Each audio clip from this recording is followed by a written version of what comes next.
Vamos lá.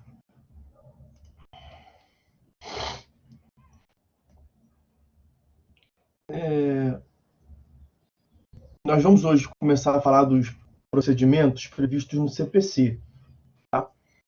Eu vou deixar para falar sobre a prova, imagino que tenha aí quem queira ouvir falar sobre a prova, um pouco mais para frente, para ver se o quórum aumenta um pouquinho mais. Agora, por exemplo, entrando a digníssima Júlia Aguiar. Então, como com o passar do tempo o pessoal vai ingressando na aula, eu vou daqui a pouquinho mais parar para falar com os senhores sobre a prova. Vamos começar então a passar conteúdo.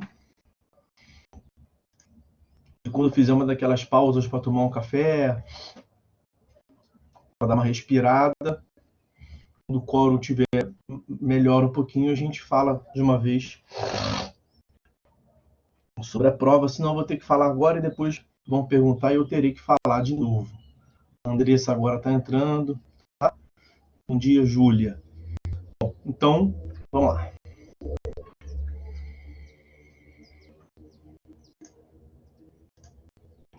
É isso.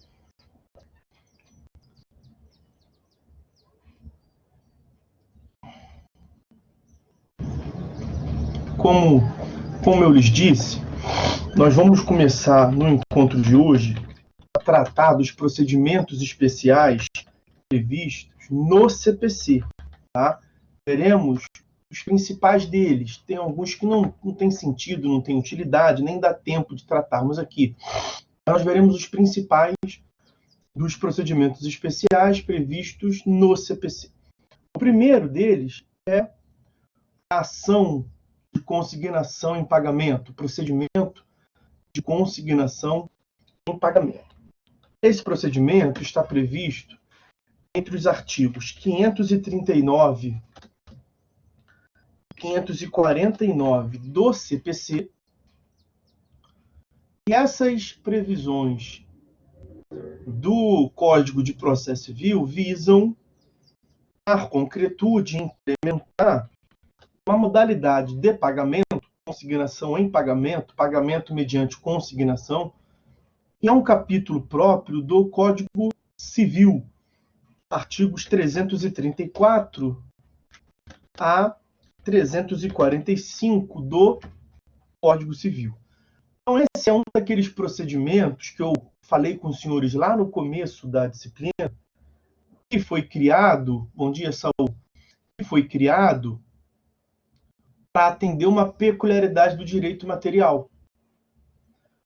Vejam o que consta do artigo, a partir do artigo 334 do Código Civil. Como eu lhes disse, há um capítulo no Código Civil, direito material, que prevê a modalidade do pagamento mediante consignação, pagamento em consignação, e começa no artigo 334. Considera-se pagamento e, por consequência, extingue a obrigação, o depósito, seja depósito judicial ou um estabelecimento bancário, da coisa devida, nos casos e na forma legais. Então, a primeira informação que temos é a seguinte: consignação, senhores, é depósito. Ação de consignação em pagamento, uma ação que visa permitir o pagamento mediante consignação, é uma ação que vai tratar de depósito. Uma ação que envolve o pagamento mediante depósito da coisa. É o que consta no artigo 334. Agora, em todo caso que o pagamento mediante depósito, o pagamento em consignação pode ser implementado? Não é em todo caso. Aí já seria mais até uma tratativa, vamos assim dizer, de direito material. Análise dos casos, né? O artigo 335 do Código Civil, eu quero deixar claro para os senhores que aqui é o Código Civil, tá? Ali em cima eu acabei não especificando, mas eu falei. Artigo 335 do Código Civil. A consignação, né, o depósito, tem lugar e traz as hipóteses. Primeira hipótese. Inciso 1º. Se o credor não puder, ou sem justa causa, se recusar a receber o pagamento ou dar quitação da forma devida. Bom, se os senhores vão se lembrar, as dívidas, elas podem se dividir, e essa aí ela é uma modalidade de dívida portável, que é também chamada portable. E é a modalidade de dívida na qual o credor vai ao encontro do recebimento da prestação. É o que consta também no Código Civil, lá no capítulo do lugar do pagamento, na parte final do artigo 327. Esse 327 também é do Código Civil, está pertinho ali do 335, e trata do lugar do pagamento, né? Efetuar-se-á o pagamento no domicílio do devedor. Então, a regra é a que se chama de dívida quesível, né? Salvo se as partes convencionarem diversamente, ou se o contrário resultar da lei, ou da natureza da obrigação ou das circunstâncias.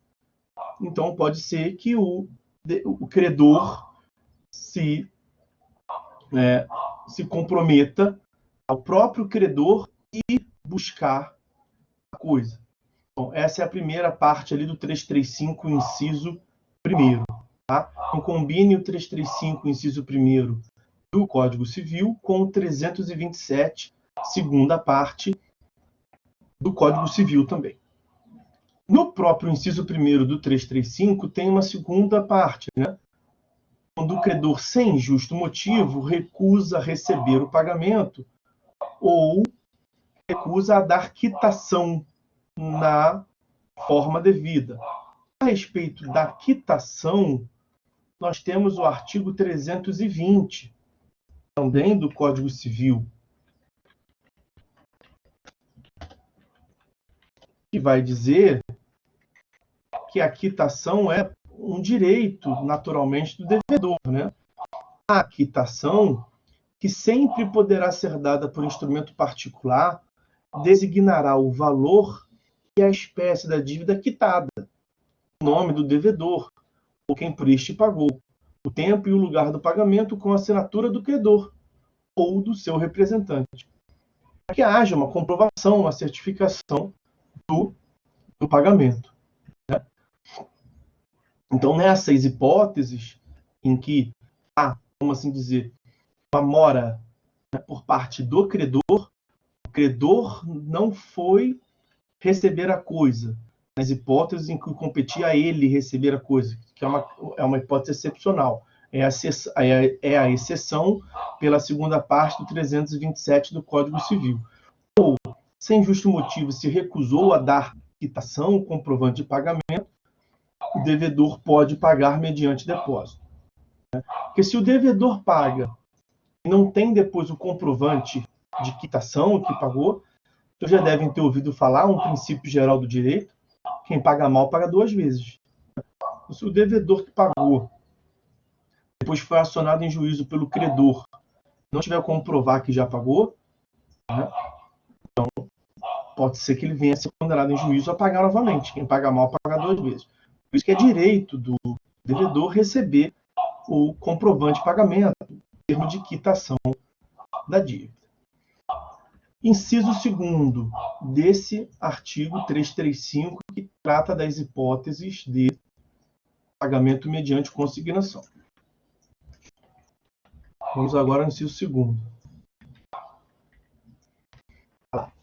A consignação tem lugar, o pagamento mediante depósito, mediante consignação, se o credor não for nem mandar receber a coisa no lugar, tempo e condição previstas. Essa é a chamada dívida quesível. Dívida quesível, ou também chamada dívida querable. Dívida querable, que diz respeito ao próprio artigo 327 que nós vimos ali na parte inicial, a primeira parte do artigo 327.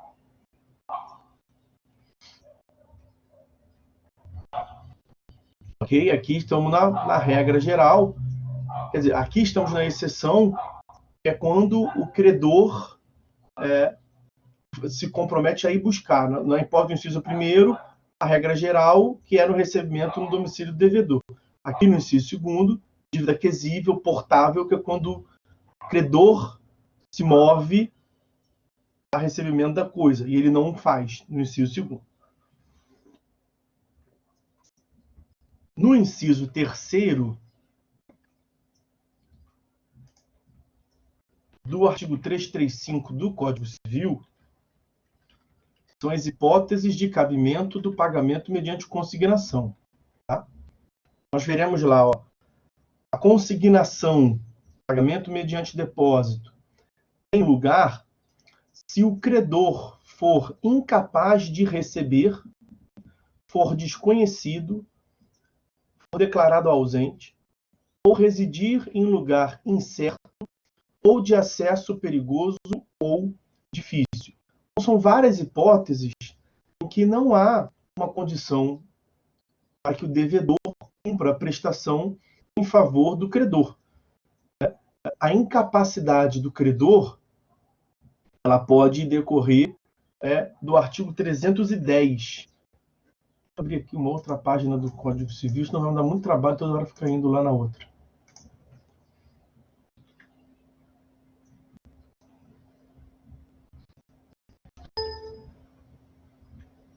Olha o que prevê o artigo 310.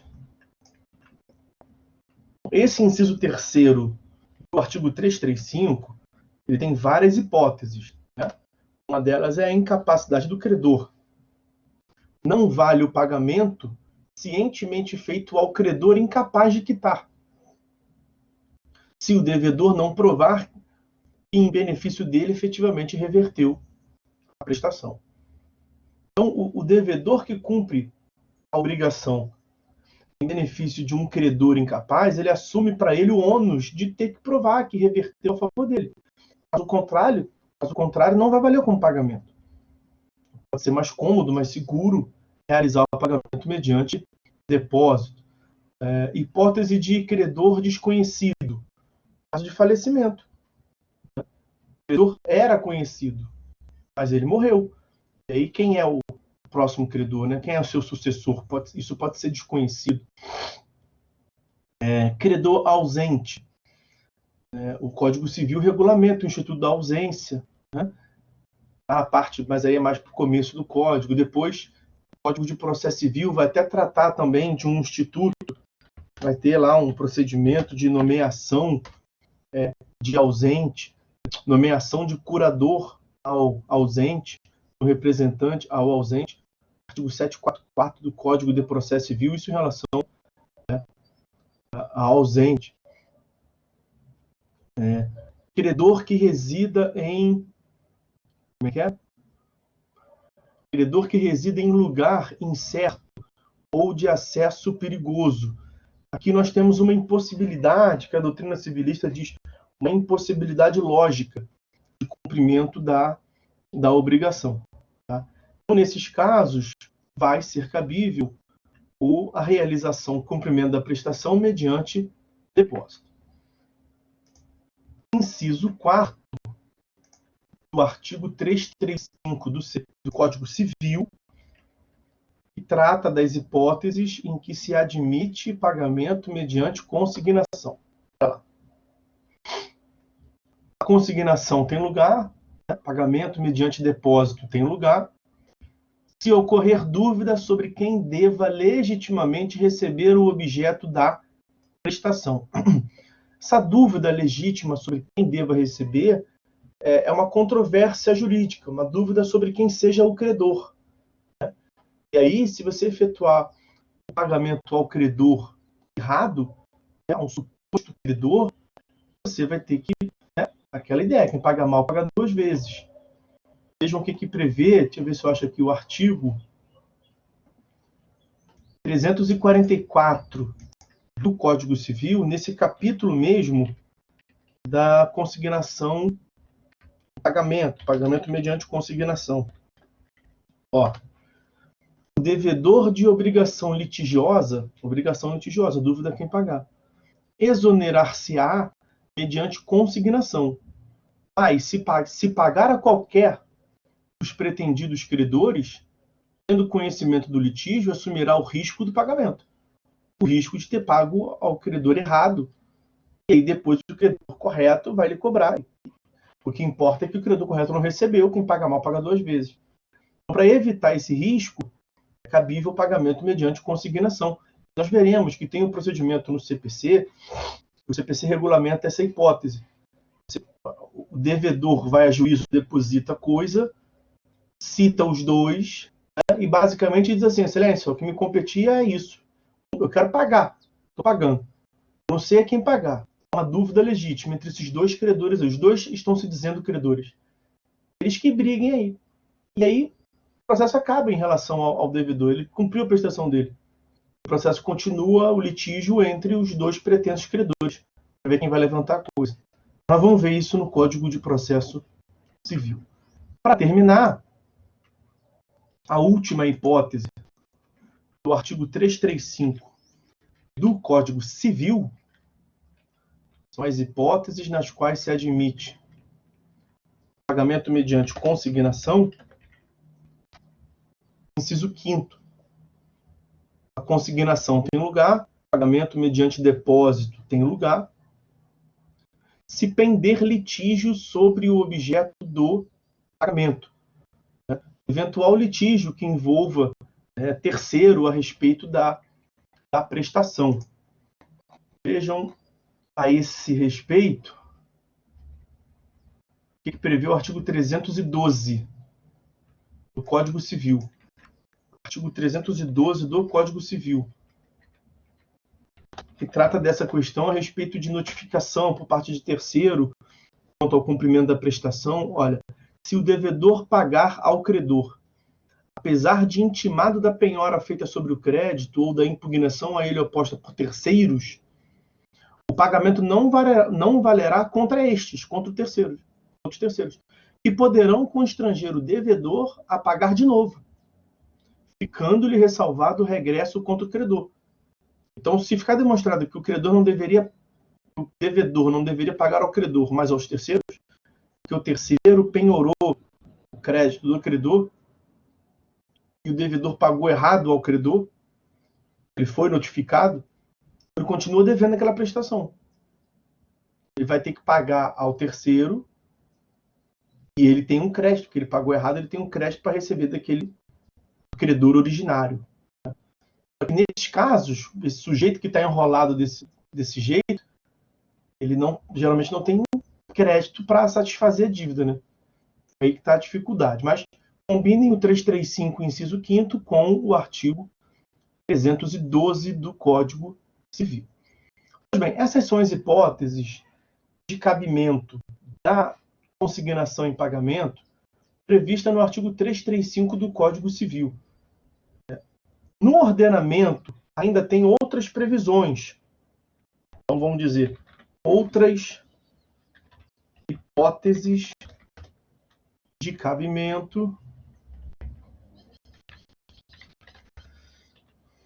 do pagamento mediante consignação.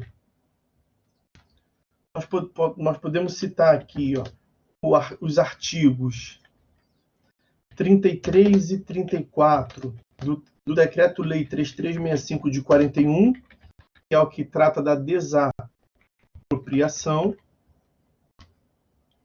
Tem também o artigo 156, inciso 8º, e o artigo 164 do CTN, Código Tributário Nacional. Existem outras previsões de pagamento mediante depósito.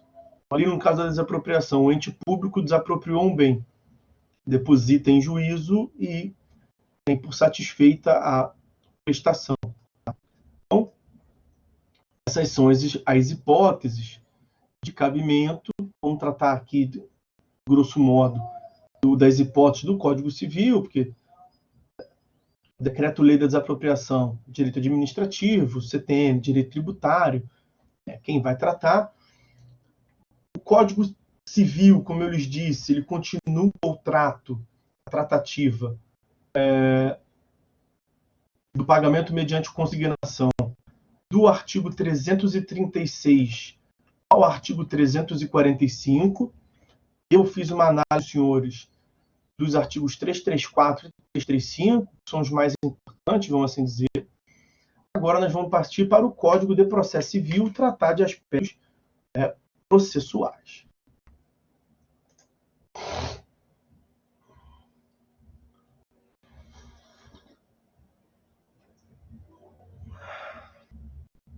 Já falamos sobre a prova, já aumentou bem o quórum, tá? Um pouquinho a gente...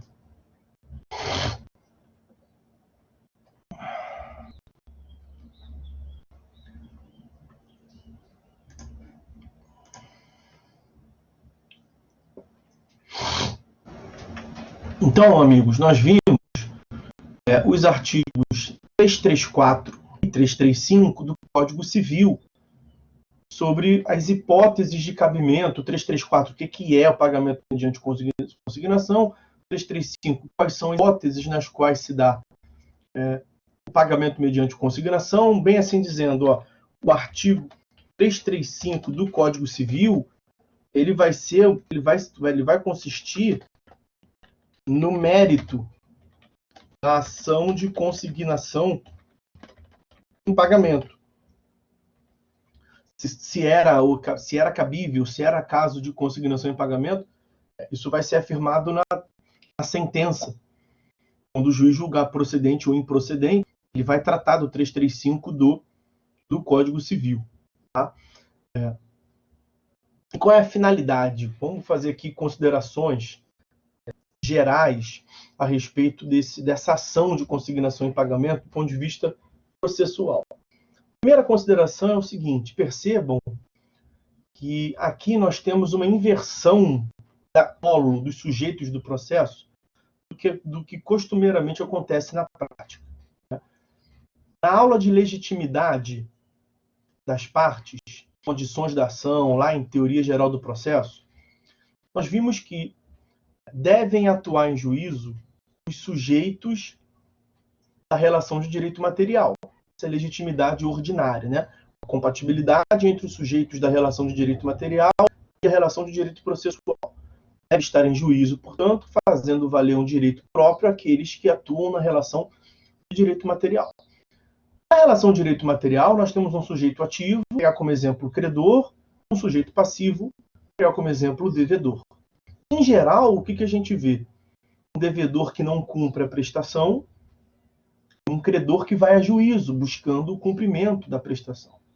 Então, em geral, o autor, o demandante no processo civil é o credor. O sujeito ativo no processo civil é o sujeito ativo na relação de direito material. E, consequentemente, o sujeito passivo de uma é o sujeito passivo da outra.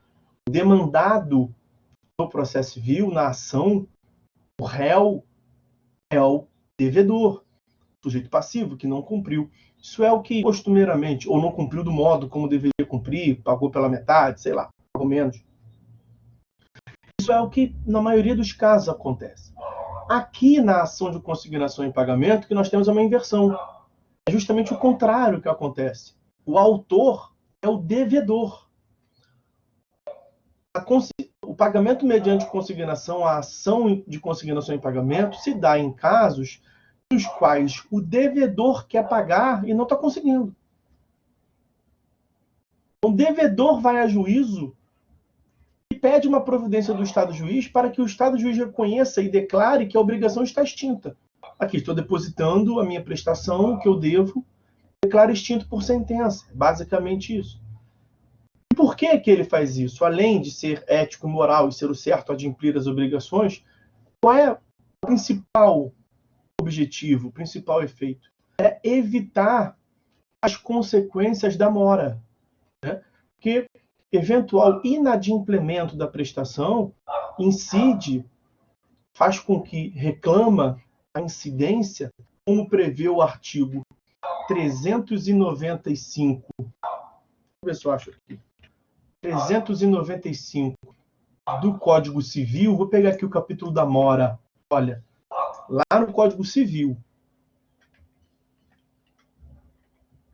da mora, artigo 394, Código Civil, artigo 395, Código Civil. Olha lá.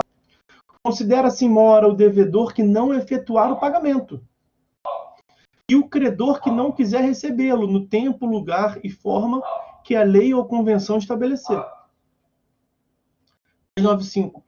Responde o devedor pelos prejuízos a que sua mora der causa, mais juros, atualização dos valores monetários, segundo índices oficiais e regulamentos estabelecidos, e honorários de advogado. Então, o que o devedor quer justamente evitar é que a mora que ele não tem intenção ele não teve intenção de causar, nem tem intenção de permanecer, que ele receba as consequências e os ônus da mora. Então, ele pretende consumar o pagamento e não está conseguindo, em uma das hipóteses do artigo 335 do Código Civil que acabamos de analisar. Então, tanto o diploma material quanto o diploma processual lhe permitem que ele efetue, portanto, o pagamento mediante consignação. Essa é a hipótese e essa é a finalidade precípua da ação de consignação em pagamento. Agora, a ação de consignação em pagamento, ela passa por um movimento, não sei se eu falo disso agora, deixa eu tratar aqui, já que eu falei das partes, é melhor eu falar da legitimidade. Vamos falar o próximo tópico, vamos falar da legitimidade. Legitimidade das partes. Eu acabei de falar disso, né? Essa inversão que há entre os polos dos sujeitos na relação de direito material e na relação de direito processual, que é ao contrário do que costumeiramente se vê. Aí vimos a finalidade. Deixa eu tratar então do aspecto processual quanto aos sujeitos do processo, que é a legitimidade. Quem vai contar com a legitimidade ativa? Aqui, para deixar bem claro, portanto, regra geral, será o devedor. Mas há também a hipótese de ser um terceiro interessado, né? Porque é possível que um terceiro interessado adimpla a prestação para se subrogar. Os senhores devem se lembrar da previsão do artigo 304 do Código Civil. De quem deve pagar.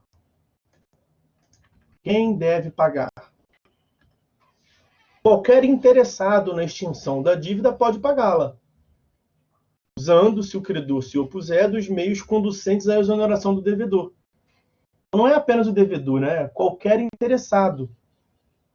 Então, o devedor e eventuais terceiros interessados, como um sócio, como um fiador, né? É possível se cogitar que tenha interesse aqui de evitar os ônus da mora para além do devedor. Então, legitimidade ativa. Devedor, com regra geral, e também terceiros interessados. Quanto aos terceiros interessados, coloca ali entre aspas, entre parênteses, quer dizer, artigo 304. Legitimidade passiva. Quem é que tem legitimidade passiva? Aí aqui, na legitimidade passiva, é o credor. Legitimidade passiva é do credor. É possível ainda, eu tratei isso com os senhores ainda há pouco, que haja litisconsórcio entre credores, né? Especialmente no caso em que há dúvida a quem pagar por conta de um litígio que possa haver entre os credores, né?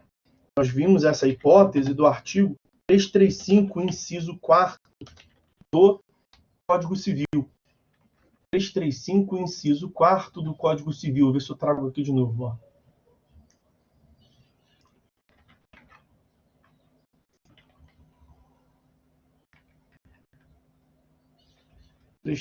inciso 4º do Código Civil.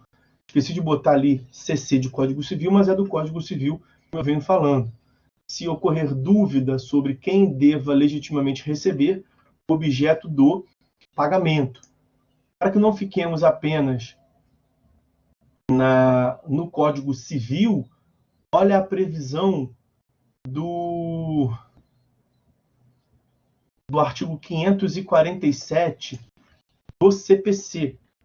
Agora aqui eu vou botar CPC para evitar qualquer tipo de dúvida. Tá lá? Se ocorrer dúvida, é a hipótese, né? Se ocorrer dúvida sobre quem deva legitimamente receber o pagamento, o autor requererá o depósito e a citação dos possíveis titulares, litisconsórcio passivo, que foi justamente o que eu acabei de falar.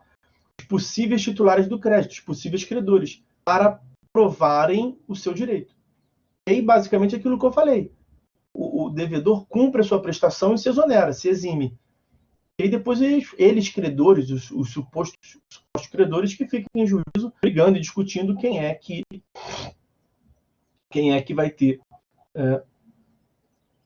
quem é que vai levantar a prestação, quem é que vai demonstrar ser o credor efetivamente. Eu disse que eu tenho que tratar com os senhores sobre uma peculiaridade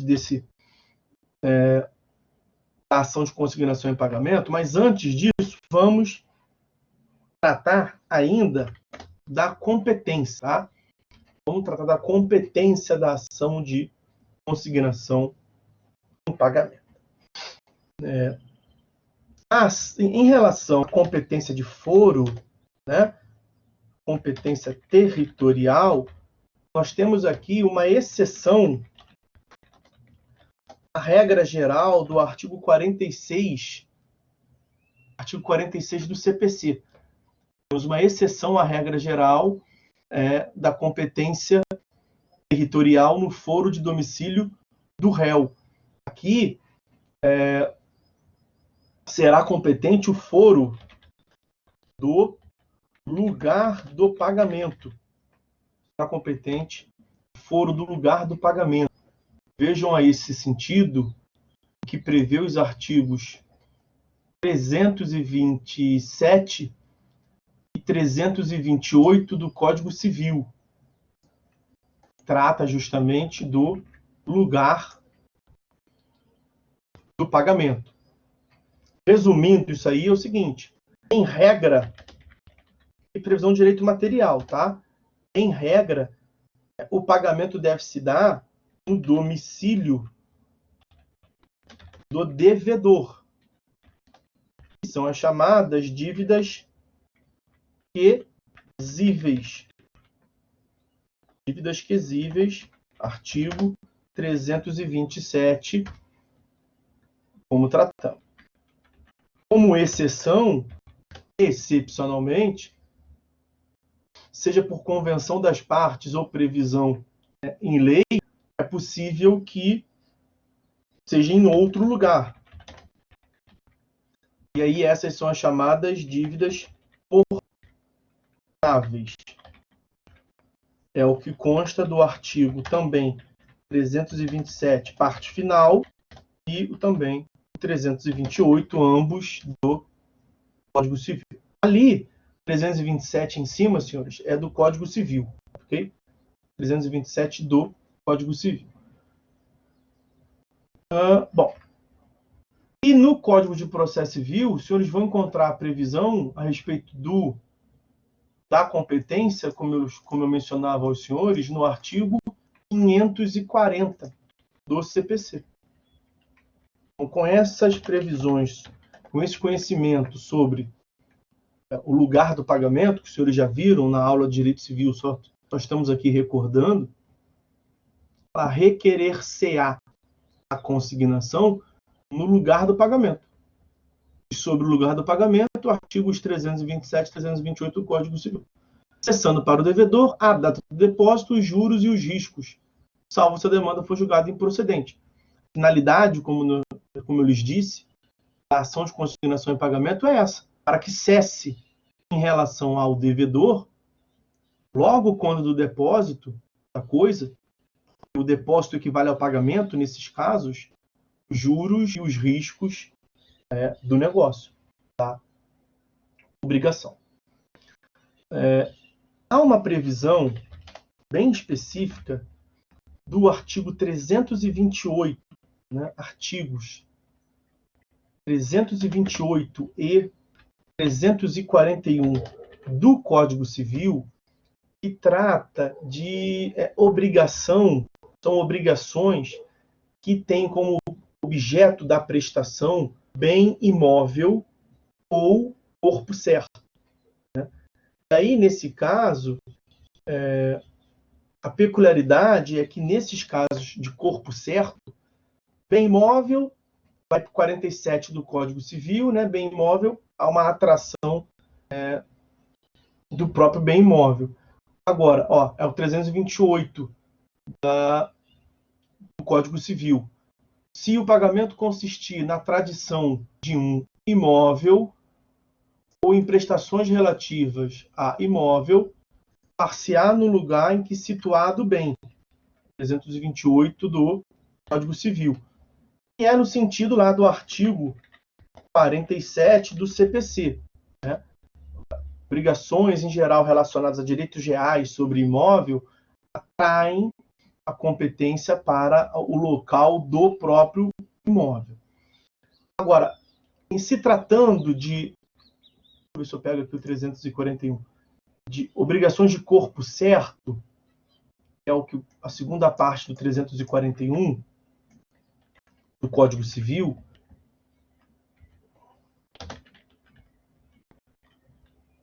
olha, se a coisa devida for imóvel, já vimos, ou corpo certo, que deva ser entregue no mesmo lugar onde está, poderá o devedor citar o credor para vir ou mandar recebê-la sob pena de ser depositada. O exemplo de corpo certo, exemplo clássico que a doutrina civilista toda traz, entrega de cabeça de gado. Então, a cabeça de gado, a tradição que deve ser entregue no mesmo lugar onde está. Então, corpo certo, cabeça de gado, especificadamente. Tá? Então, nesses casos, a ação consignatória ela pode ser proposta no foro do local onde se encontra o bem a ser consignado, o bem a ser depositado, como prevê ali o artigo 341. Então, quanto a essas previsões de legitimidade e competência da ação de consignação e pagamento, acho que nós podemos ficar por aqui. E vou falar sobre a prova, estamos aí quase chegando na metade do encontro, em que pese o fórum está em 10 pessoas ainda, eu vi um montão de gente entrando, tinham 10, continua tendo 10. Tem gente sem conexão. A Stephanie saiu. Pessoal, tá entrando aí o Rodrigo. Gente, olha só. O que eu tenho para falar com os senhores sobre a prova? Já adianto que eu não tenho muita coisa para falar. Tá? É porque a imensa maioria, 70% da prova, é composta por questão múltipla escolha. E aí não tem muito o que falar. Mas também não quer dizer que eu não tenha nada a falar. Não tenho muito o que aprofundar. Vejam. Ao elaborar a prova, eu tinha algumas opções. Eu me deparei com algumas opções.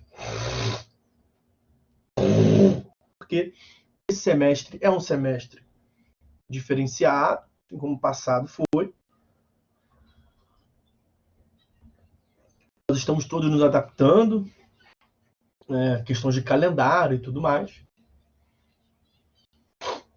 E se eu fizesse, que eu falei calendário, que eu tive que fazer a prova praticamente um mês antes da aplicação, do momento de conclusão, né?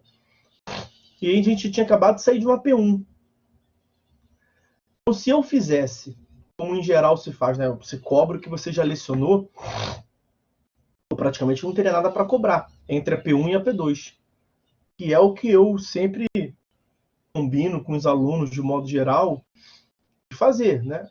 Não é uma obrigação do professor fazer isso. O professor pode cobrar o tempo todo, a matéria toda. Mas eu, em geral, falo, olha, apesar de na resposta dos senhores precisar colocar a coisa até de TGP, na maioria dos casos, eu pergunto o que foi passado, sempre quando dá, quando não é algo que abrange tópico anterior, mas em geral eu tento na P1 tratar o que foi lecionado até a P1. E na P2 o que foi lecionado entre a P1 e a P2. É assim que eu sempre faço nas minhas provas, e na P3 matéria toda. E na resposta dos senhores é que tem que tratar, às vezes um tópico tem a ver com, acabamos de falar aqui, legitimidade, competência. Falamos de matéria de TGP1, então não tem como fugir disso. Se eu fosse fazer assim, eu praticamente não ia ter nada para cobrar. Porque a P1 foi ainda agora, e eu fiz a P2 um mês antes, não foi uma opção válida para que eu seguisse. Uma outra opção que eu tinha era de cobrar a matéria toda. Desde o primeiro dia até o dia que eu estava fazendo a prova. Eu também não quis fazer. Não quis seguir dessa forma. Por quê? Porque não é dessa forma que eu faço costumeiramente com os alunos. Eu não quis fazer essa mudança abrupta, assim, sem conversar. Então, como é que eu fiz? Eu projetei o que eu falaria até o momento da aplicação da P2. Os senhores têm até o dia 27 para entregar. A terça-feira imediatamente anterior ao dia 27, se a minha cabeça não estiver me traindo, é dia 24. Então, o que eu falaria até terça-feira, dia 24? Para que os senhores tenham tempo ainda de responder a questão. Eu projetei isso mentalmente. Cobrei. Está lá nas questões.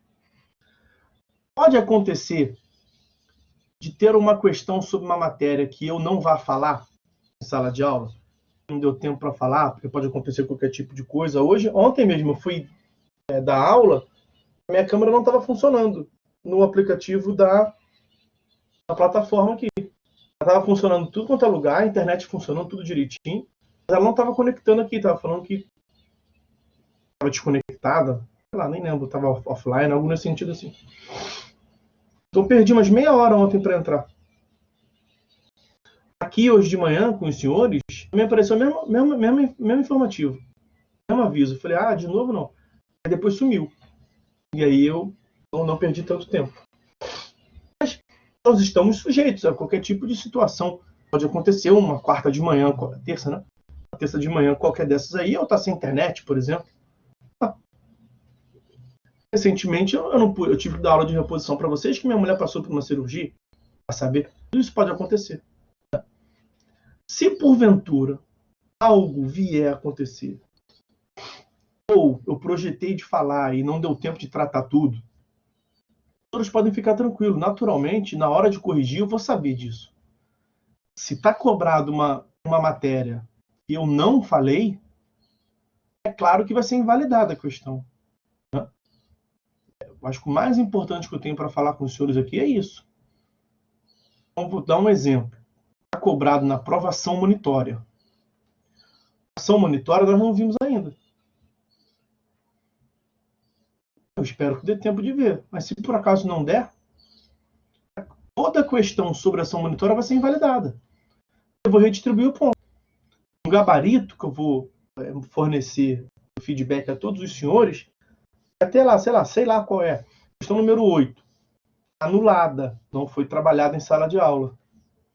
E o ponto vai ser redistribuído entre as outras questões. Os senhores não vão ser prejudicados. Espero que dê tempo.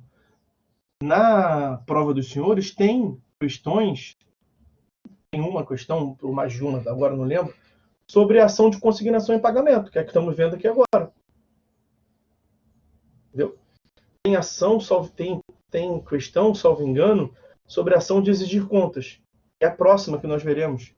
Espero que dê para ver ainda hoje, ou pelo menos começar o estudo ainda hoje. É assim que nós vamos fazendo essa prova.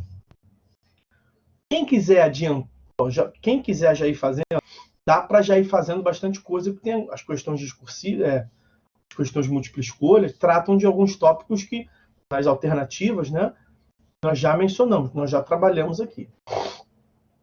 Então, me parece que dá para fazer algumas das questões objetivas. Eu acho que dá para fazer até todas, porque as questões objetivas, mesmo que vocês não tenham visto aqui em sala de aula, as questões de múltipla escolha têm a característica de que elas são basicamente texto de lei, né? Se você identificar na questão, a questão fala ação de consignação e pagamento. Você vai no capítulo do CPC, tem 10 artigos sobre ação de consignação e pagamento. Você lê o código, você lê as questões, você vai conseguir achar a resposta. Muito provavelmente. Então, prova de questão de múltipla escolha, com acesso à internet, com acesso ao código, não tem motivo para drama. Com 20 dias para fazer, dá para fazer com bastante tranquilidade.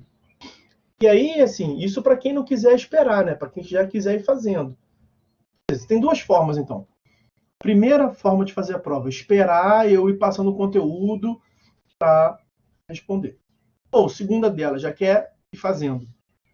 Você pode buscar o conhecimento no código, você pode buscar o conhecimento numa doutrina, como é o que geral se faz.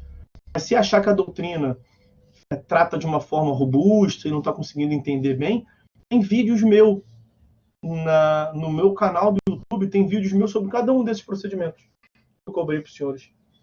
Então, vai lá, busca lá no YouTube, no meu canal, dentro do canal, naquele campo lá de pesquisa, sei lá, consignação e pagamento, consignação, monitória. Até lá um vídeo falando sobre essas aulas e vai conseguir facilmente responder. Tá?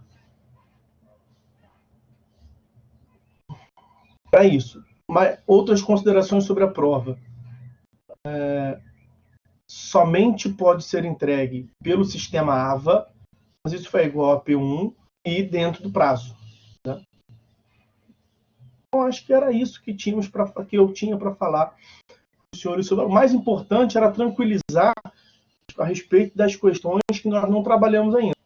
Nós vamos trabalhando nessa semana, na próxima semana, na outra. O que não der, está cobrado e nós não vimos, questão nula. A questão vai ser anulada. Ok? Beleza? Alguém tem algo para falar sobre a prova? Podemos seguir? Já está disponível há muito tempo a prova. Muito tempo. Eu não avisei no... Eu acho que eu não avisei no grupo para vocês, né, senhores? Me perdoem. Me perdoem. A plataforma não avisa vocês, não? Muito tempo não, tá desde final de semana. A plataforma não avisa, vocês não receberam informação, né? Eu não avisei a vocês. Eu avisei só para as turmas de segunda-feira. As turmas de terça-feira... As turmas de terça-feira, hoje, agora, de noite, eu não avisei. Agora que eu me dei conta. Foi mal. Estão avisados agora, então. Por isso eu comecei falando que eu imagino que vocês queiram que eu fale sobre a prova. Eu, na minha cabeça, tinha certeza que eu já tinha colocado. Então, a P2 está lá no AVA, embaixo da P1. Lá em material, avaliação, sei lá, tem a P2 lá. Poxa, eu vou então, assim que terminar aqui o encontro, mandar um texto lá no grupo para falar sobre o texto que eu mandei, o texto padrão. Eu mandei nos outros grupos. E aí, quem tiver algo para falar, me manda mensagem no inbox, tá? Ou no grupo, se quiser, à vontade. Que aí é até bom que me lembra de mandar a mensagem para os grupos de hoje à noite. De hoje à noite. Falta. Mandei até segunda só. Os de terça eu esqueci. Porque os de terça eu deixei para mandar na segunda. Porque ontem eu tive um dia enrolado e não mandei. Bom. Ok, senhores? Então, Se os senhores não viram a prova, fica ainda mais complicado de falar aqui.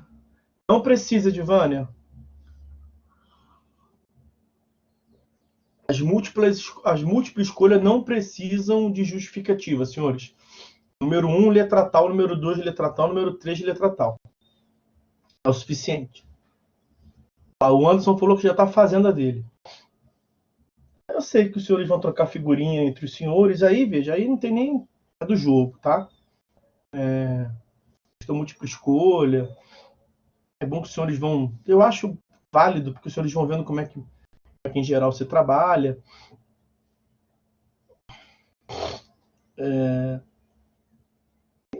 Cara, com acesso à internet, você consegue achar. Os senhores entendem o que eu estou falando, né? Consegue achar a resposta muito facilmente. Internet, nesse tipo. Na P1 eu tive várias surpresas desagradáveis. Na P2, você buscar pela questão lá, você acha a própria questão na internet. Quem não quiser buscar a resposta, né? Para quem não quiser encontrar a resposta e aprender, vai ter essa forma de responder. Eu não estou muito preocupado com isso, não. Tranquilo.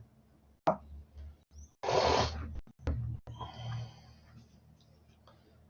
Ok, senhores? Vou seguir, então.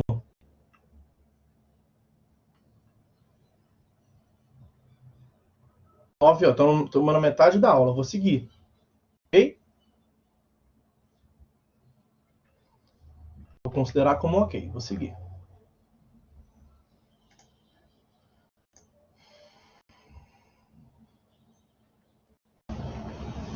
Então, pessoal, sobre a ação de consignação em pagamento, nós temos que continuar estudando para tratar de uma modalidade específica, que é a possibilidade da ação extrajudicial, né? De uma modalidade extrajudicial da consignação em pagamento. Isso vem regulamentado no artigo 539, nos seus parágrafos, no parágrafo 1º a 4º do artigo 539 do CPC. Tá? Eu acho que eu já falei com os senhores, se não falei, falo agora, se já falei, repito, a respeito do movimento de desjudicialização dos procedimentos. Desjudicialização dos procedimentos.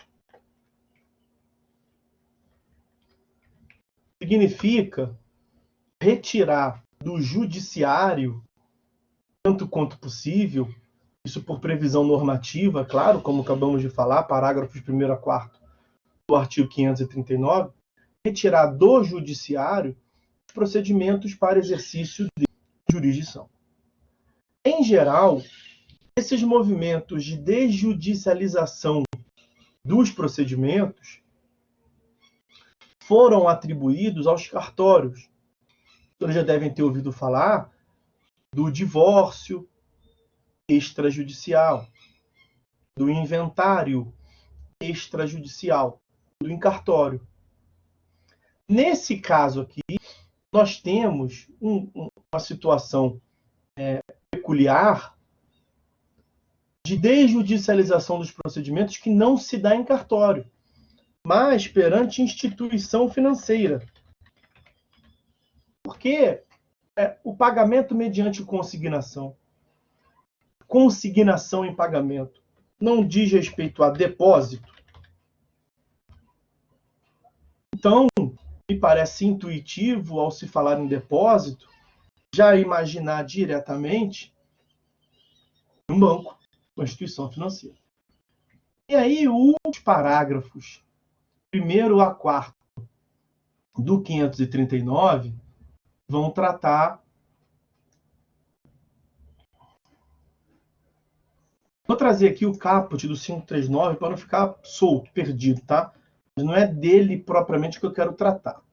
Olha, nos casos previstos em lei, nós vimos 334, 335 do Código Civil, poderá o devedor ou o terceiro, legitimidade ativa também já vimos, com efeito de pagamento, a consignação da quantia ou da coisa devida. Então, o devedor, o terceiro, requer a consignação da coisa para fins de evitar a incidência dos ônus da mora. Aí, os parágrafos 1º a 4º, 539, tratam desse procedimento pela via extrajudicial, como vínhamos falando. Aí olha ali, ó, parágrafo 1º. Tratando-se de obrigação em dinheiro, então esse é o primeiro ponto que eu queria tratar. Não é qualquer prestação. Para a implementação do procedimento extrajudicial, a consignação e pagamento, o objeto deve ser dinheiro. Não é para qualquer prestação, somente para a prestação em dinheiro. Tratando-se de obrigação em dinheiro, poderá o valor ser depositado em estabelecimento bancário oficial, onde houver, situado no lugar do pagamento, cientificando-se o credor por carta com aviso de recebimento, assinado o prazo, dando-lhe o prazo de 10 dias para a manifestação da recusa. Então vejam, a primeira observação é essa, que tem que ser prazo, que tem que ser uma prestação em dinheiro. Qualquer outra não pode pelo procedimento extrajudicial, apenas o dinheiro. Em segundo lugar, o procedimento é instituído em estabelecimento bancário, como prevê ali o parágrafo 1º. Oficial onde houver, Caixa Econômica Federal, Banco do Brasil. Situado no lugar do pagamento. Nós vimos que a competência é mesmo do lugar do pagamento. E aí, dali em diante, cientificando-se em diante, vem uma questão de procedimento. Como é que se desenvolve o procedimento? O devedor se dirige à instituição financeira e dá início ao procedimento, não é um depósito qualquer que você vai no caixa eletrônico, bota ali no envelope e deposita, porque você não vai depositar na conta, vai depositar numa conta específica para fins de consignação. Ok? Então vai ter que procurar o gerente, vai abrir uma conta, é regulamentado pelo Banco Central. E aí a instituição financeira vai expedir uma carta com aviso de recebimento ao credor. Então, ó, item 1. Devedor deposita a quantia no banco. Vou falar banco, tá? Instituição financeira, banco. Primeiro passo do procedimento. Item 2. O banco notifica o credor por AR. Okay? Item 3. O credor tem 10 dias para manifestar sua recusa. Na verdade, ele tem 3 opções, tem 3 condutas possíveis. Ele pode se dirigir ao banco e expressamente falar que aceita. Adotar um ato comissivo que demonstre o seu aceite. E aí, aceitou, levantou a quantia, resolvido e acabou. Deu-se por satisfeita a obrigação. Ele pode não fazer nada. E ao não fazer nada, a lei pressupõe que ele teve interesse. Porque a lei exige que ele expressamente manifeste a recusa. Então, quando ele adota ato comissivo, no sentido de que aceitou, ou adota ato omissivo, no sentido de que aceitou, não faz nada, dá-se por encerrada o pagamento. A consignação equivale ao pagamento. O que o credor que não aceita o pagamento daquele jeito, aqueles moldes, tem que fazer? Tem que se dirigir ao banco, com carta também, para que expressamente manifeste a sua recusa. Tá? É importante dizer aqui, portanto, que o silêncio do credor equivale à liberação do devedor. O devedor é liberado da obrigação. Aí vem o parágrafo 2º do 539. Artigo 539, parágrafo 2º.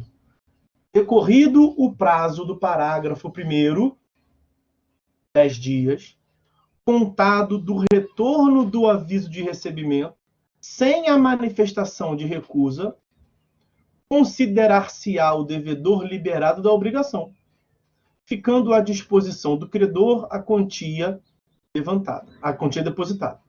Isso eu acabei de lhe dizer.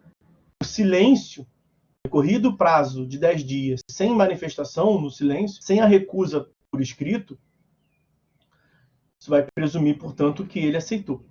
Vai se dar por encerrada a obrigação, liberado o devedor da obrigação e a quantia fica lá depositada a favor. É uma quantia que é à disposição, ela é titularidade do credor. Parágrafo 3º.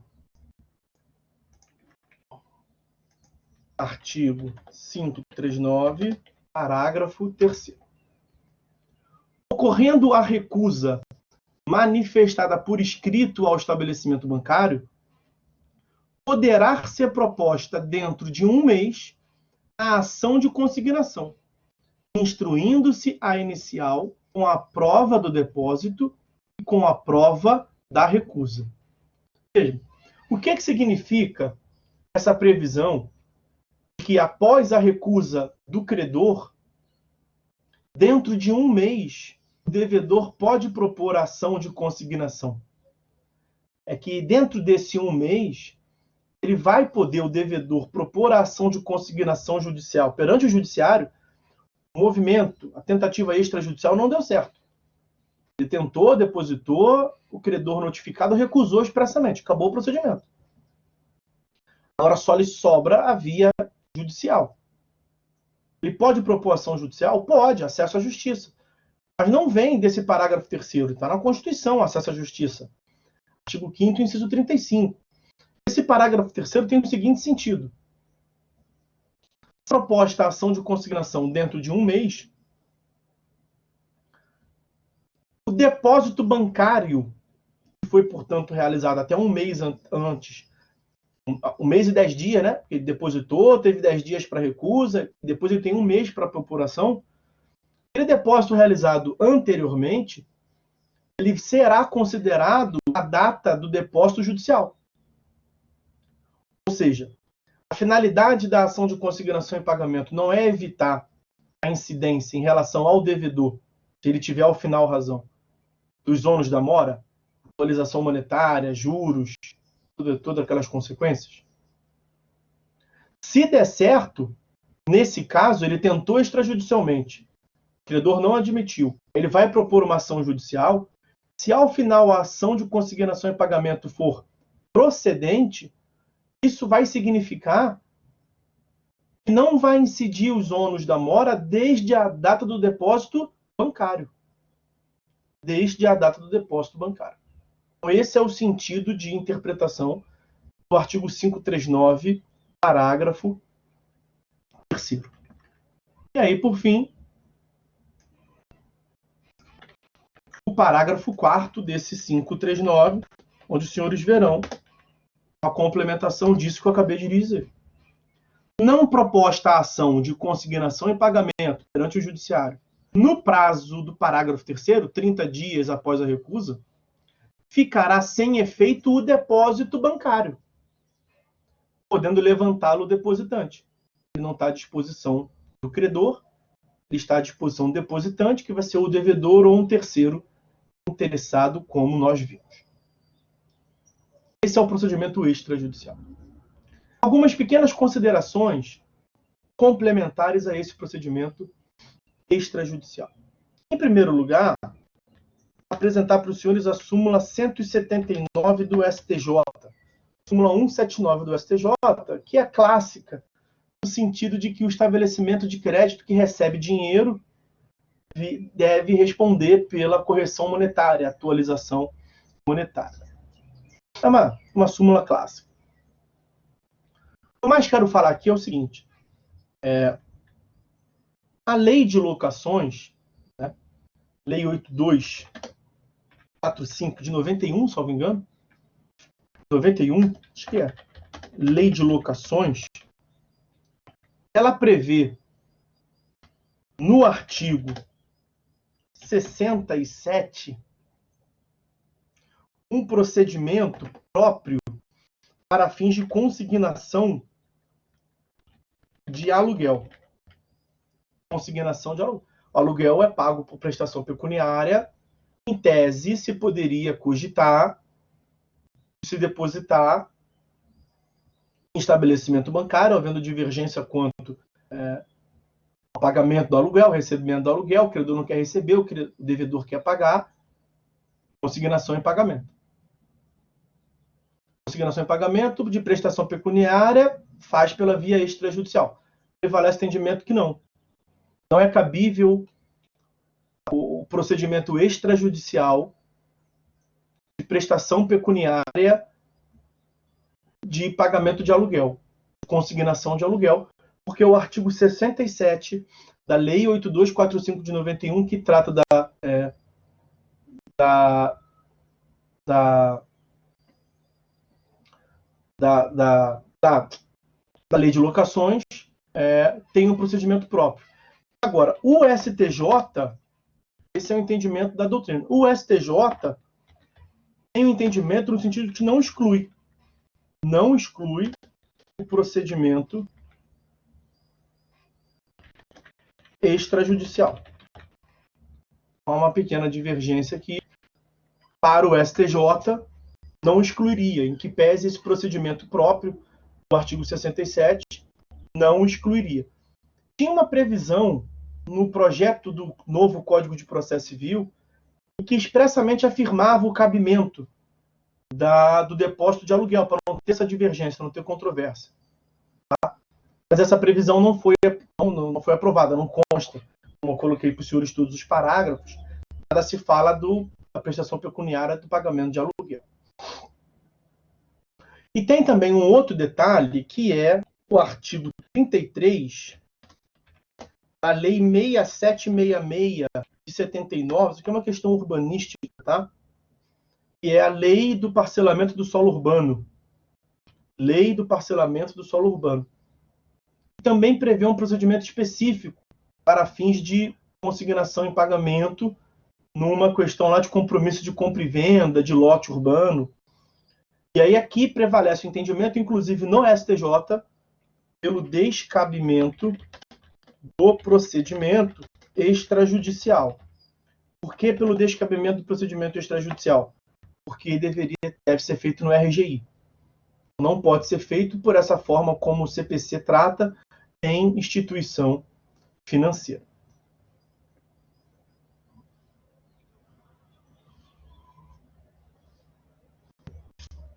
Também não se admite a consignação extrajudicial de créditos da fazenda pública. Não se admite. Esse procedimento dos parágrafos 1º a 4º do artigo 539 do CPC, consignação extrajudicial, em se tratando de créditos da fazenda pública. Então, com essas considerações, eu tenho outro ponto aqui. A jurisprudência do STJ também admite, vejam, ali no procedimento, nós vimos que o devedor vai ao banco, deposita a coisa. Item 2. O banco notifica o credor e o credor tem 10 dias para expressamente manifestar a recusa. Nós vimos que ele pode expressamente adotar um ato omissivo de aceite, pode não falar nada, que é um ato omissivo que vai pressupor o aceite, ou pode expressamente manifestar a recusa. O STJ tem um entendimento que essa recusa pode ser parcial. Então, o STJ admite que o credor levante a quantia depositada com ressalvas quanto à exatidão. e não da quitação, e permitindo a cobrança, não da quitação no todo, né? E permitindo a cobrança do saldo remanescente que o credor alega ter pela via própria. Então, acho que é isso sobre o procedimento extrajudicial, é o que eu tinha de mais importante para falar. Para encerrar, senhores, o estudo da ação de consignação em pagamento, vamos tratar do procedimento. Né? Então, já tendo visto o procedimento extrajudicial da ação de consignação em pagamento, já tendo falado sobre a legitimidade, sobre a competência, e começamos pelos aspectos gerais e introdutórios, sobre quando que se dá a consignação em pagamento, de onde ela vem, como ela se alimenta, onde ela vive, né? Artigos 334 e 335 do Código Civil, vamos agora tratar do procedimento judicial da consignação em pagamento, do pagamento mediante consignação.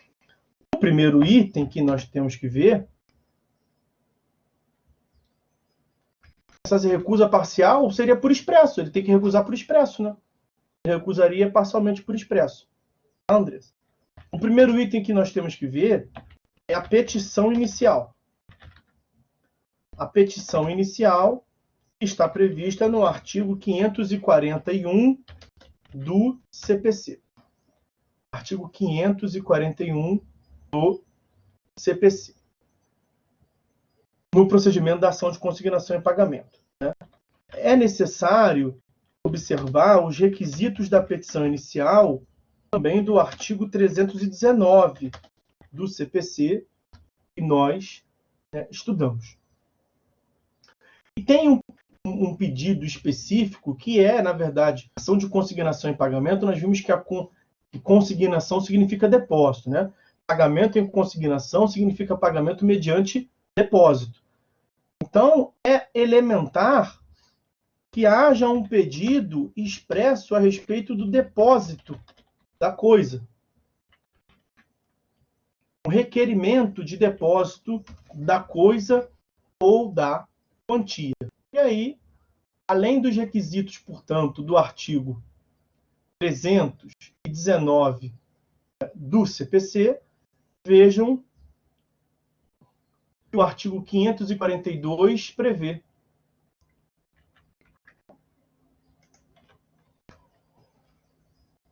Na petição inicial, o autor requererá o depósito da quantia ou da coisa devida, a ser efetivado no prazo de 5 dias contados do deferimento, ressalvada a hipótese do parágrafo 3º do 539.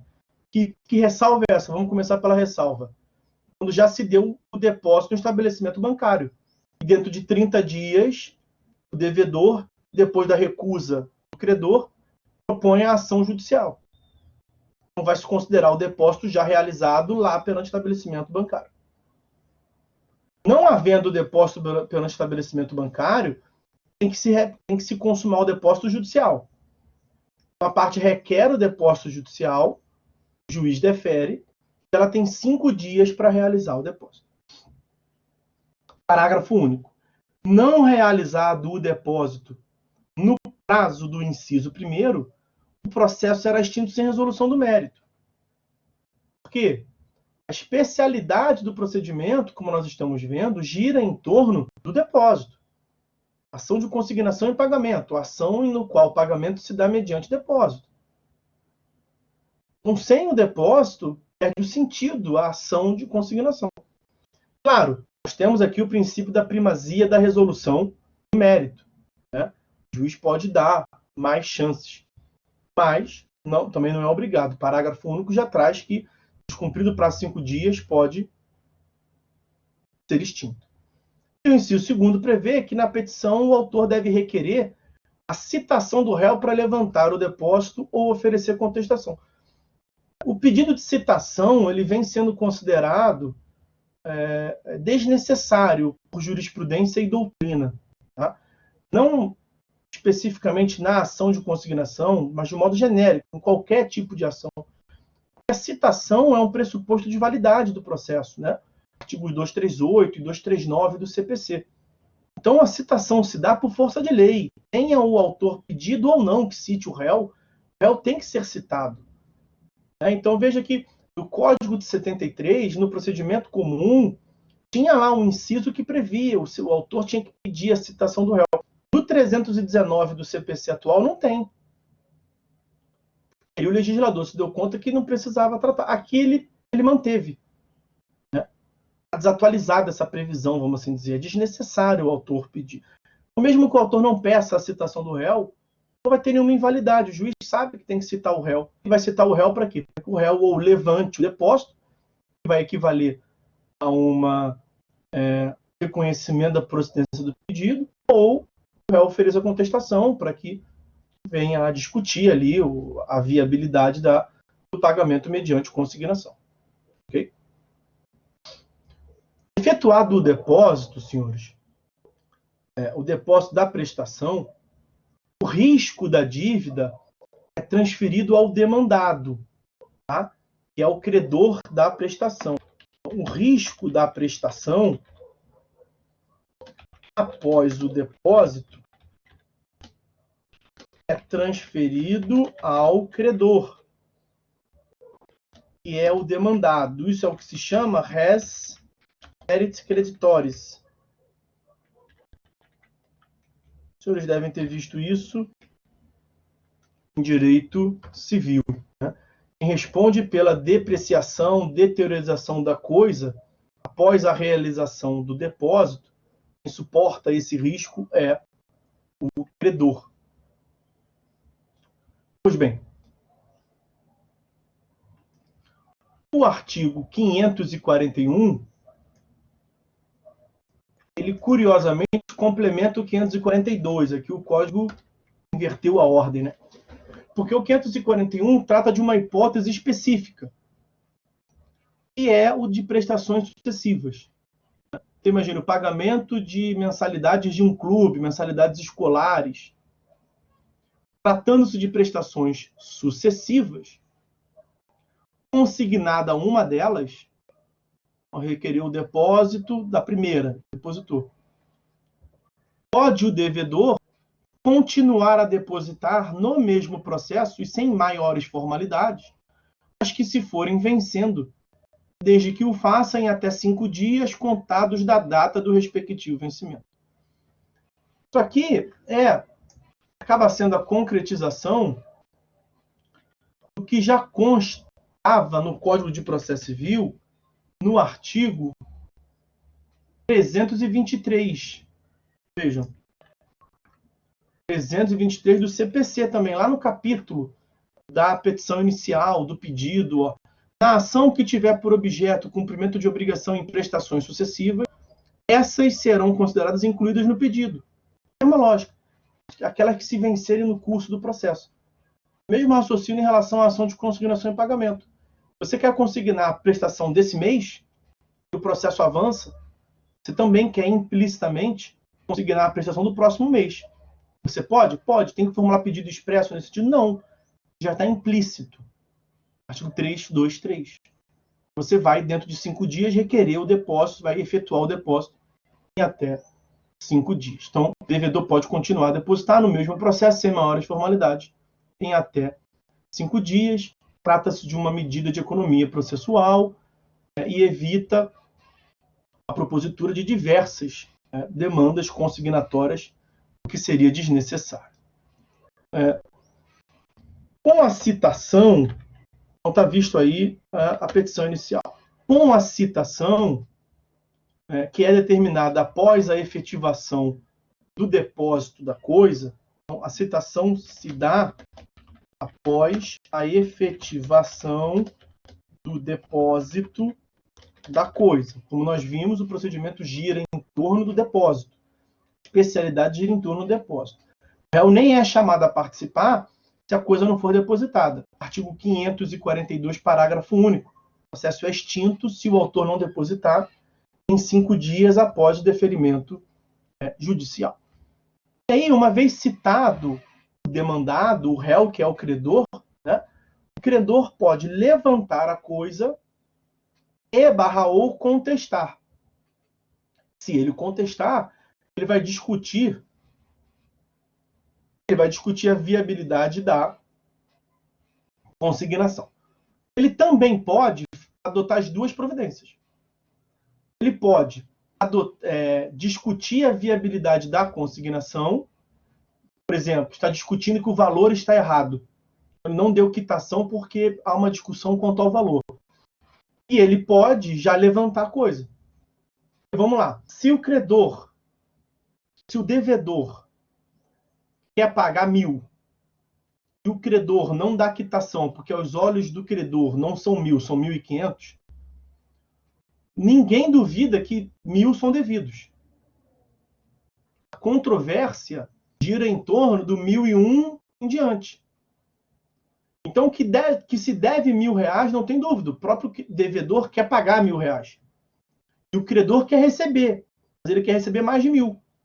Quando nós temos o depósito dos 1.000, o problema não é que os 1.000 não são do credor. O problema é que o credor está alegando que os 1.000 não são suficientes para livrar o devedor da mora. Então, o que vai acontecer? O processo vai prosseguir, discutindo na contestação quem está certo ou não, e enquanto isso, o credor pode ir levantando a quantia, porque aqueles R$1.000 nesse exemplo, ninguém tem dúvida que é dele. Não há controvérsia jurídica, portanto, quanto àquela quantia depositada. Há previsão expressa do Código nesse sentido.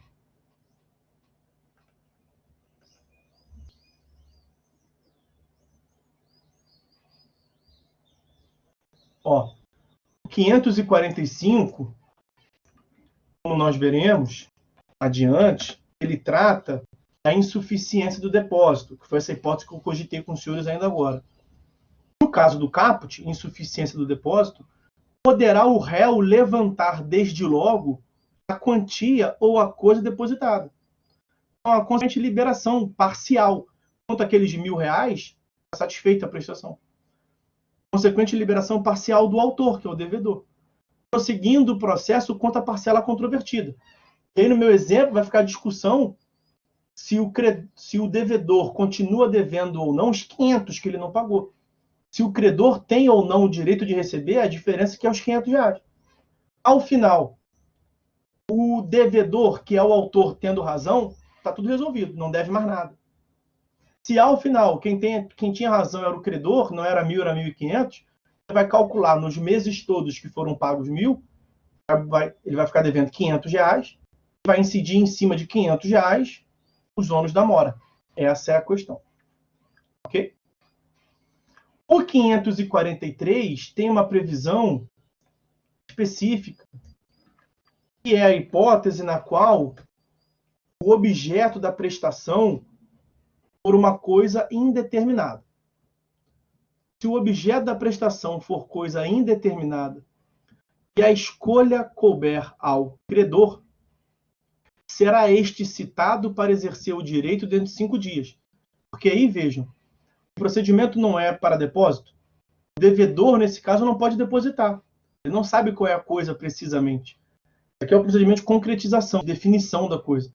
Se competir ao credor a definição da coisa que vai ser depositada, vai ter que citar ele, não para adotar uma dessas providências, contestar ou levantar.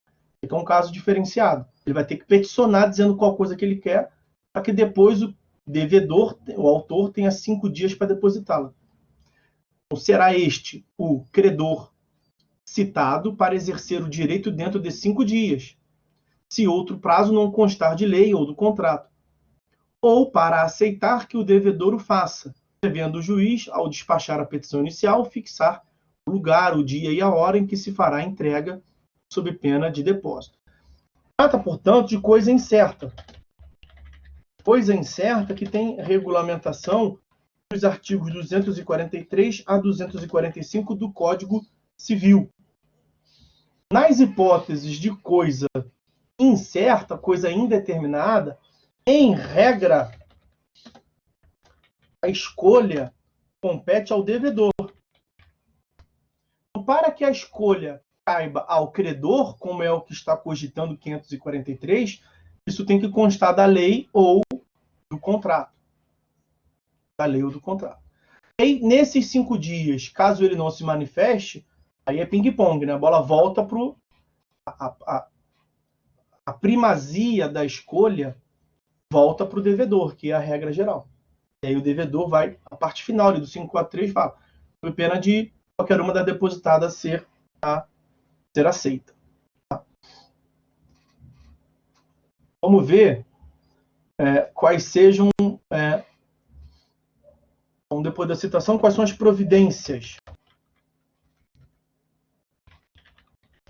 do credor, que é o demandado. Providências do credor, que é o réu, o demandado. Nós vimos que ele pode concordar com o depósito e levantar a coisa. Quando ele concorda com o depósito e levanta a coisa, isso equivale ao reconhecimento da procedência do pedido. Artigo 487, inciso 3º, a linha A do CPC. Ele está admitindo que o autor, que era o devedor, tinha razão. Por um ato comissivo. Ele foi em juízo, não falou nada, levantou a coisa. Está implicitamente concordando com a procedência do pedido. A segunda hipótese é que ele apresente contestação. Quanto à contestação, a tratativa se encontra no artigo 544 do CPC. O artigo 544 tem um rol exemplificativo. Na contestação, o réu poderá alegar que, traz as hipóteses, não são as únicas hipóteses, tá? Ele pode alegar que não houve recusa, não houve mora em receber a quantia ou a coisa devida.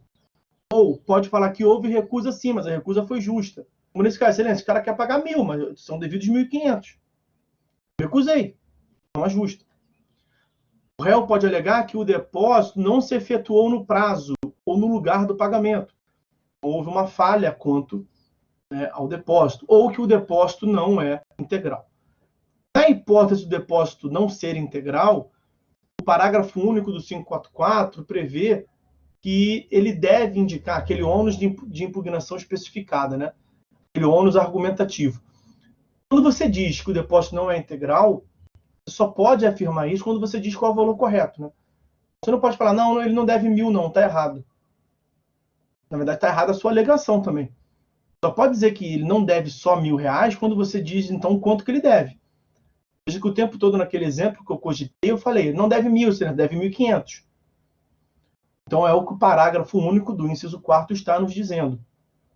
Quando o réu alega que o depósito é insuficiente, ele, réu, assume o ônus de dizer, então, qual é o valor correto. Okay? E aí,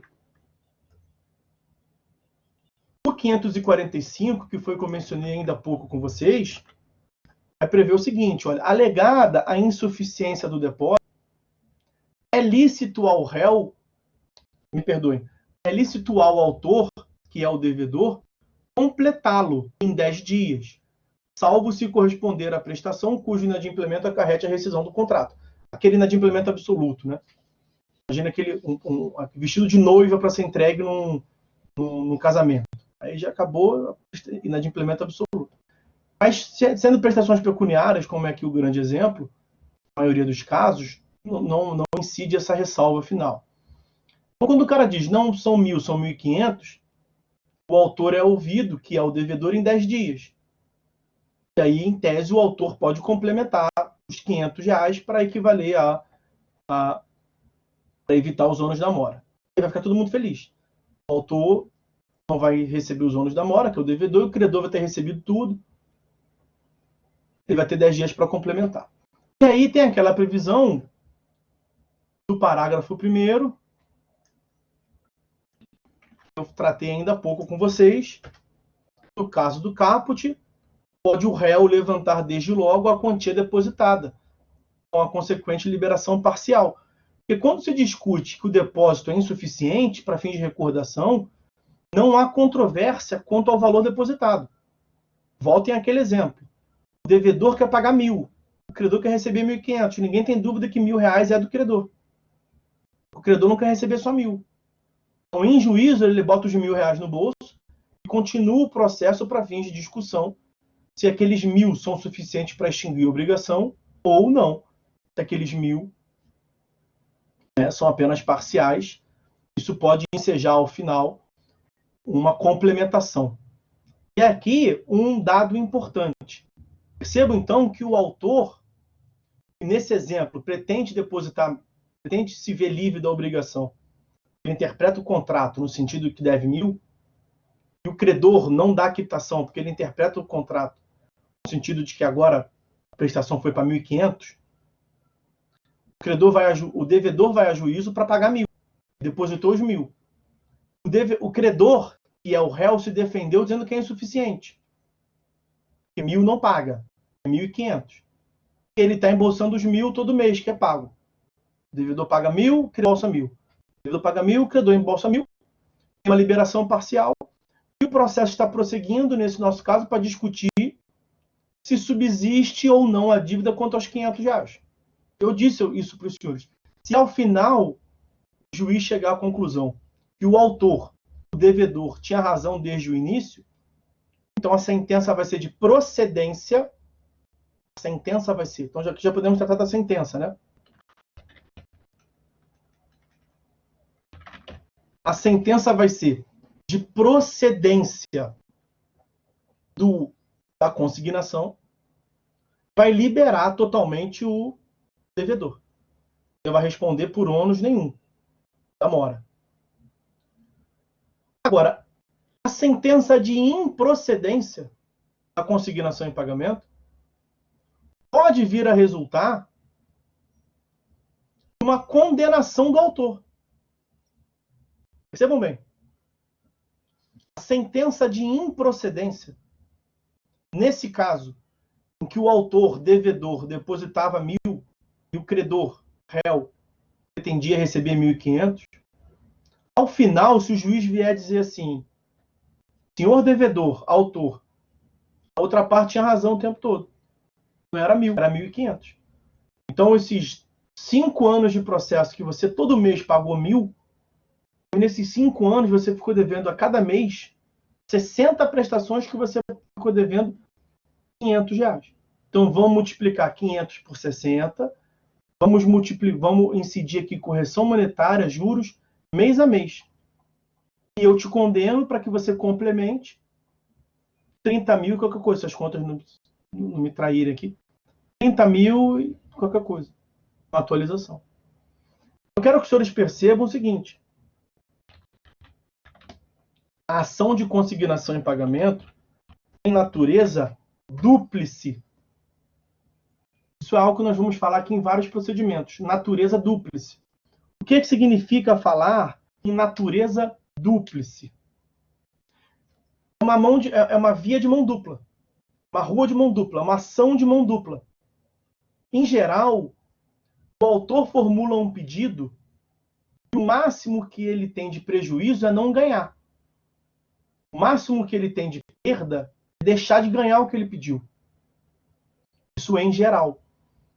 Em alguns casos, esse prejuízo do autor pode ser majorado.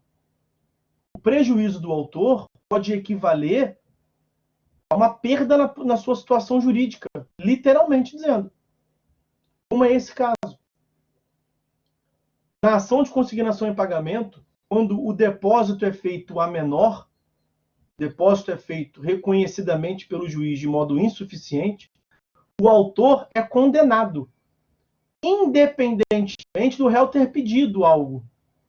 Então, aqui nós temos, a um só tempo, uma exceção àquele princípio da congruência, ao princípio da inércia. Porque o réu não pediu nada a favor dele. O juiz não está julgando só o que o autor pediu, está julgando mais. Mas ele faz isso por força de lei. Ele faz isso por conta do parágrafo 2º desse próprio artigo 545 que nós estamos vendo agora. Por força de lei. É uma exceção uma regra legal previsto por uma outra regra legal, que não tem problema nenhum. A sentença que concluir pela insuficiência do depósito determinará, sempre que possível, o montante devido, que valerá como título executivo, facultado ao credor, que é o réu, que não pediu nada, promover-lhe o cumprimento nos mesmos autos, após a liquidação, se for necessário. Ok? Então, está visto aí essa característica peculiar da ação de consignação em pagamento como uma ação dúplice, ou uma ação de natureza dúplice. E aí, para encerrar, os artigos 547 e 548 trata da consignação em pagamento nos casos de dúvida a quem pagar. E nós já fizemos menção aqui mais de uma vez. E, resumidamente, como é que funciona esse procedimento? O autor, que é o devedor, vai a juízo e requer o depósito da coisa, como nos outros casos como um todo. E ele vai requerer a citação dos supostos credores em litisconsórcio. Quer ver um caso clássico em que isso acontece? O cara é devedor do seu Manuel. Aí o seu Manuel morre e deixa herdeiros. Só que o devedor não sabe quem são os herdeiros, os sucessores do seu Manuel. Ele recebe uma carta dizendo assim: senhor devedor, eu me chamo Manuelzinho, sou filho do senhor Manuel, que era o seu credor. Eu sou o inventariante. Eu sou o administrador dos bens do meu falecido pai. Então o senhor agora deve pagar para mim. Depois ele recebe uma outra carta. Senhor devedor, eu sou o Manuelzinho II. Eu sou um outro filho. Meu irmão é um safado. Não pague para ele, pague para mim. Para quem que o devedor vai pagar? Em dúvida legítima, fundada a quem pagar. O que ele faz? Ele não pode deixar de pagar. E ele não pode assumir o risco de pagar um deles, porque ele está correndo risco. Se ele pagou para a pessoa certa, desde sempre ele está certo. Se ele pagou para o credor errado, nós vimos que ele assumiu o risco e vai ter que pagar para outra pessoa. Depois vai buscar o ressarcimento para quem pagou indevidamente. É um estresse desnecessário. É mais jogo que ele deposite em juízo. Cite os dois e mande os dois se engalvinharem em juízo. Os dois vão ser citados e o processo vai continuar em relação aos dois. Quer ver? Artigo 547 diz que o devedor vai a juízo em face dos dois. 548. No caso do 547, não comparecendo pretendente algum, converter-se ao depósito e arrecadação de coisa vaga. Então não sabe a quem pagar. Foi a juízo em face dos supostos herdeiros. Não apareceu ninguém, coisa vaga. E o segundo, comparecendo apenas um, o juiz vai decidir de plano. Você citou os dois. Só um foi a juízo dizendo que é meu, o juiz vai decidir, provavelmente vai dar para ele. E o terceiro, comparecendo mais de um, nesse exemplo, os dois filhos, supostos sucessores do Manuel, compareceram em juízo, o juiz vai declarar efetuado o depósito e extinta a obrigação em relação ao devedor. E vai continuar o processo a correr unicamente entre os presuntivos credores, observando o procedimento comum. Então, o devedor, o autor da ação de consignação em pagamento, sai fora. Uma decisão interlocutória que vai excluí-lo do processo. Vai declarar extinta a obrigação em relação a ele, ele satisfez a obrigação, sai fora. E o processo prossegue entre os supostos credores, vão ficar brigando quem vai levantar a coisa. Ah, Antônio, coisa vaga, coisa de ninguém. Coisa que não tem dono. Coisa vaga, coisa de ninguém. Ok, senhores? Então essas as peculiaridades sobre essa ação de consignação em pagamento no procedimento, no seu procedimento.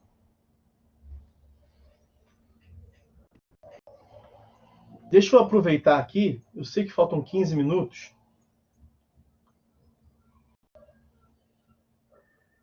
Mas nós estamos com uma faca no pescoço, os senhores sabem bem.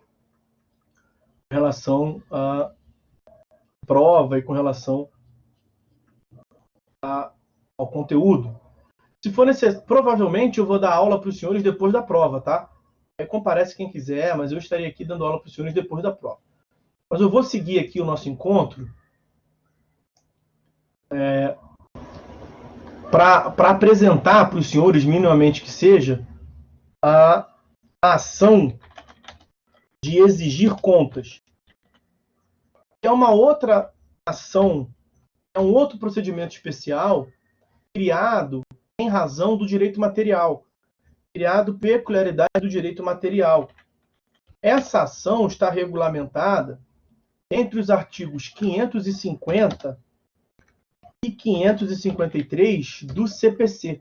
Artigos 550 a 553 do CPC. Eu me proponho a concluir o estudo dela hoje. Tá? Nós temos aqui 15 minutos. O meu objetivo é fazer considerações introdutórias a respeito da ação de exigir contas. Vamos lá. É cabível a ação de exigir contas quando existir conflitos de interesse quanto ao dever de prestar contas e quanto ao suposto saldo remanescente ou um acerto de contas, um acerto econômico decorrente da administração de bens por terceiros. E aí é nesse caso que será, então, proposta a ação visando que se determine em juízo a prestação de contas nos moldes como regidos ali pelos artigos 550 a 553. O cabimento da ação de exigir contas, ele é amplo. Né? Ele envolve qualquer relação jurídica que seja complexa por envolver operações de crédito e débito. Qualquer relação jurídica que envolva dever de prestar contas por abranger de modo amplo uma relação de créditos e débitos, administração de bens com créditos e débitos de terceiro. A súmula de número 259 do STJ, súmula 259 do STJ, prevê que é cabível a ação de prestação de contas pelo titular de conta corrente bancária. Os senhores têm o exemplo, o banco, ele presta um serviço de administrar dinheiro de outrem. Se houver uma desconfiança, se o extrato não for suficiente para assegurar o cliente, é cabível a ação de prestação de contas, para que o banco preste contas da administração do dinheiro alheio. Então, esse termo prestação de contas, ele consiste numa discriminação das receitas e despesas que se associam à administração de bens de outrem. O titular do direito de exigir contas é aquele que deu a terceiros a administração de bens, a administração de valores, a administração de interesses economicamente aferíveis de um modo geral. Seja decorrente de uma relação contratual, venci no mandato, então eu vou passar 10 anos fora, fui transferido de uma empresa, sou diretor de uma empresa, fui transferido no prazo certo, vou ficar 5, 10 anos fora. Os meus bens que eu tenho aqui no Brasil, eu deixo um representante aqui, deixo uma certa quantia patrimonial aqui para que ele tutele os meus interesses, lhe passe uma procuração. Então, sei lá, deixo 100 mil, deixo 500 mil reais, para que um amigo meu gerencie os meus interesses aqui. Quando eu retorno, eu pergunto para ele, e aí, sobrou alguma coisa? O que você fez? Ele deve prestar contas. Se assim não o fizer, é possível propor uma ação judicial, por exemplo. Nesse caso, o dever de prestar contas provém de um contrato. Mas é possível também que esse dever de prestar contas ele decorra da lei. Pense no inventariante. Pense no tutor, curador. pense no administrador judicial. Nós veremos, inclusive, que quanto a esses sujeitos, a previsão específica, eu não quero por hora aqui trazer previsão normativa especificamente, mas há a previsão de que nesses casos o procedimento de prestação de contas ele corre até em apenso aos autos do inventário, aos autos em que foi nomeado como procurador, aos autos da administração, pode ser inclusive destituído desse munus público em razão de não ter prestado contas. Enfim, veremos isso quando Então, são 4 dispositivos apenas, 550 a 553, do CPC. Tem um julgado importante do STJ, estou falando aqui do cabimento amplo da ação de exigir contas. Tem um julgado que eu tenho aqui anotado, anotem em RESP 1293 558 do Paraná. RESP 1293 558 do Paraná. Nesse julgado, o STJ afirma que não há interesse de agir na propositura da ação de exigir contas em relação a um contrato de mútuo e financiamento. Por quê? Porque, nesse caso, a obrigação do mutuante cessa com a entrega da coisa. Não há um dever de administração e de gestão de bens alheios. Ou seja, é um caso de empréstimo. Então, sendo hipótese de empréstimo, como não envolve administração de bens alheios, nós estamos vendo que as hipóteses em que cabe o dever de prestar contas é quando há uma imposição, quando há uma administração de bens lato sensu a lei. Tá chovendo pra caramba aqui. Tem um vento, voou, veio um susto. E para encerrar, a gente pode encerrar esse tópico, para eu ver essa chuva que tá voando tudo aqui. É o seguinte, o CPC de 2015, ele não prevê, então não existe, ele não prevê a ação de prestar contas. No Código de 73, nós tínhamos a ação de exigir contas e a ação de prestar contas. No Código de 2015, nós temos apenas a ação de exigir contas. A ação de prestar contas, ou a ação de dar contas, como também era chamada, ela atualmente, no Código de 2015, em havendo interesse, quer dizer, a ação de prestar contas, a ação de dar contas, é quando o devedor quando o sujeito passivo do dever de prestar contas, quando ele voluntariamente a faz em juízo. Isso é possível de ser feito? É. Só que não há um procedimento especial regulamentado no Código de 2015. Então, aquele que pretenda o fazer, terá que fazer mediante o procedimento comum. Não há um procedimento especial. O procedimento especial ele é restrito à ação de exigir contas, e não na ação de prestar contas, de dar contas voluntariamente. Mas o fato de não termos um procedimento especial para a ação de prestar contas ou a ação de dar contas, não significa que a parte interessada não possa agir em juízo. Ela não tem uma via especial.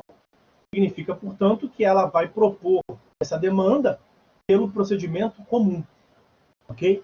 Essas as considerações, já vou dar a palavra ao Paulo, essas as considerações introdutórias que nós tínhamos para fazer sobre essa ação de exigir contas. Agora eu vou passar a palavra ao digníssimo Paulo, para que a gente possa encaminhar então aí para o final do encontro. A gente continua na próxima aula. Mestre, bom dia. Fala, meu amigo.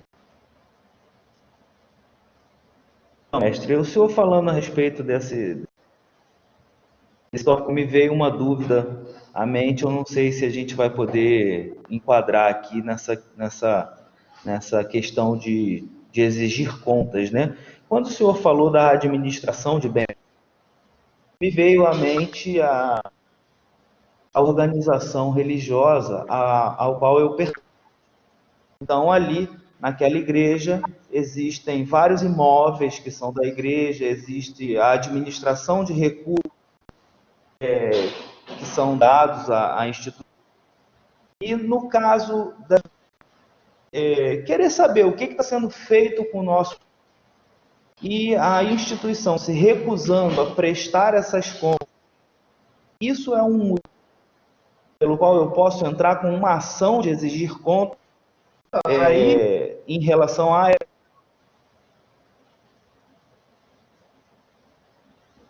Cortou o áudio. Sim, então, o que eu perguntei foi isso, se o fato da instituição não se recusar em dizer o que está fazendo com o recurso que eu estou empregando ali, é passível de uma ação de exigir contas? Não. Por que não? Porque não há dever por parte dela, não há um dever legal de prestar contas. A grande questão aqui é estabelecer quando que há o dever de prestar contas. Nessas situações, a transferência patrimonial está por liberalidade, né? Uma doação. Então, sim, exatamente, exatamente. Exatamente. Então, você doou e a pessoa faz com o dinheiro o que ela quiser, né? Não há um dever legal de se prestar conta nessa hipótese. Não é cabível prestação de contas nessa hipótese, não. Falou, mestre. Obrigado, hein? Infelizmente, tá? Então, pessoal, vamos ficando por aqui. A chuva até diminuiu aqui, graças a Deus. Vamos ficando por aqui. Vou encerrar a gravação. Tá? A gente começa na próxima aula para complementar esse estudo da ação de exigir contas vendo os dispositivos da lei.